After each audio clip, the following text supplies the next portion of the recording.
कहानी एक गांव की मासूम लड़की ज़ैनब की है, जिसे गांव वाले प्यार से जीनी कहते थे। जीनी की उम्र सिर्फ 15 साल थी और वो अपने माँ बाप की इकलौती औलाद थी। इसका गांव एक खामोश और पुरसुकून जगह था, जहाँ रात को परिंदे भी सूना शुरू कर देते थे और लोगों के घरों में चिराग बुझ जाते थे। लेकिन गांव के बाहर एक वीरान जंगल था, जिसके बारे में अजीबो-गरीब कहानियां सुनने में आती थी। लोगों का कहना था कि वहां बदरूहें बसेरा करती हैं और जो भी रात के वक्त जंगल में गया वो कभी वापस नहीं आया। जीनी को हमेशा इस जंगल के बारे में जानने का शौक रहता, लेकिन इसके वालिदैन ने सख्ती से मना कर रखा था कि वो इस इलाके के करीब न जाए। एक रात जब जीनी अपने घर के करीब खेल रही थी, उसने देखा कि एक पुराना खिलौना जंगल के रास्ते में पड़ा हुआ है। वो तजस्सुस के मारे इस खिलौने के पास चली गई।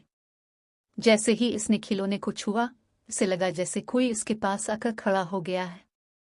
जीनी ने पीछे मुड़कर देखा तो वहां एक पुरानी औरत खड़ी थी, जिसका चेहरा सफेद और बेजान था, आंखें सिया जैसे खाई हो और उसके हाथ में एक लालटेन थी। औरत ने जीनी को सर्द आवाज में कहा, तुम मेरी मदद कर सकती हो? जीनी ने डरते हुए सर हिलाया। औरत ने कहा कि इसकी रूह जंगल में फंस चुकी है और वो चाहती है कि कोई इसकी मदद करे ताकि वो आज़ाद हो सके। जीनी ने खौफ के बावजूद उसकी मदद करने की हामी भर ली।